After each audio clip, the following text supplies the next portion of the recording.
Hey guys, just wanted to do a little update on my carpet python today. I know I've been doing a lot of videos recently. I've been busy, I've been out at college, so this is the first time I've had a chance to be at home and uh, get a good amount of time to be able to do some videos. So as you guys know, if you've watched any of my other videos, this is my jungle carpet python. I recently sexed her.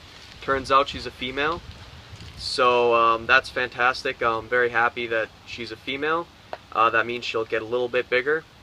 Females, carpet pythons, generally get a tiny bit bigger than males.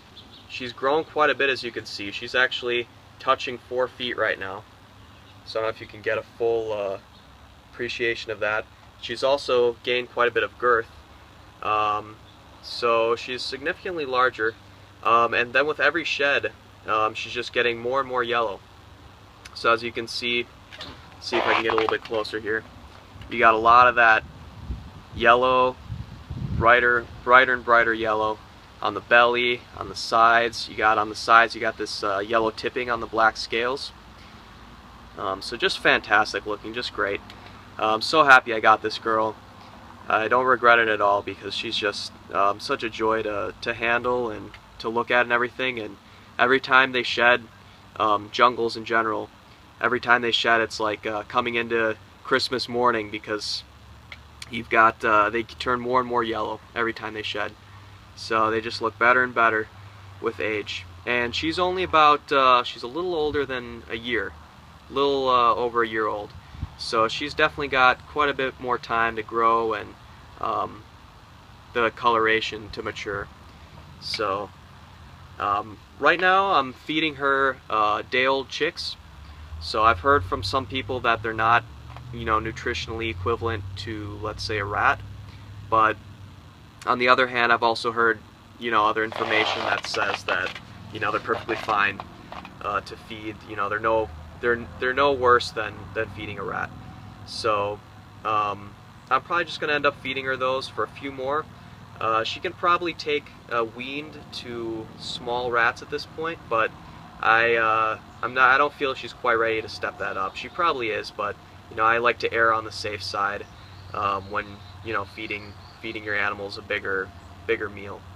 And with carpet pythons especially, they can definitely eat something significantly bigger than they are, because if you're used to keeping other snakes and stuff, you've heard the term to feed them something the same size as the widest part of their body. That's a common rule of thumb. Well, with carpet pythons, in general, you want to feed them something 1.5 to 2 times as big as the thickest part of them. So, and the reason for that is they're just used to in the wild feeding on larger prey items, and in general they can just handle it much better than other pythons can. So yeah, so they definitely, even as hatchlings, they start out on something the size of a hopper mouse, whereas most hatchlings start out on like pinkies. So if you know how big a hopper mouse is, it's significantly bigger than a pinky. So they can definitely handle larger prey. Like I said, I just like to err on the side of caution and feed them something a little bit bigger than they are around. But you could potentially feed them something bigger than that. So as far as handling, they're a great handling species. They're just a little bit cage defensive, and cage defensive, what that means is that when they're in their cage, you've got, when you pull the hide off them or whatever, they don't quite know what's going on. They might be a little bit freaked out, and they may, attempt to strike or, get into a defensive position, and that's totally normal with a lot of snake species.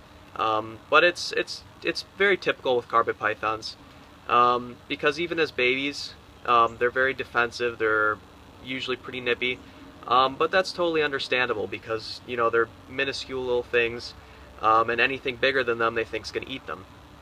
So, and that mentality wears off after a while. The older they get, the bigger they get, they realize we're not here to eat them.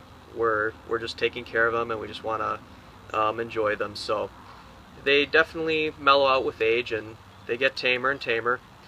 But until then, just be careful handling them. Just practice safe handling practices. Use a snake hook. That's what I do. So she's, as you can see, she's totally tame once she's in my hands, but when she's in her cage, she's just, like I said, a little bit defensive. So you just use the snake hook, you tap them a little bit with it so they know what's going on. They know you're going to handle them. And then you pick them up a little bit with a snake hook, and then you can reach your hand under, grab them, and they're all set. So very easy, very simple species to handle. You don't need to worry about them being aggressive most of the time. So very easy to tame out as long as you handle them, once in a great while, at least. Then you're good. They're going to be fine. Next fall, for sure, we're going to be doing some breeding. So for her especially, I'm thinking of getting a male jungle jag, which the jaguar is a mutation in the carpet python species, which basically just makes a lot of these yellow areas a lot larger, and it's just a different look.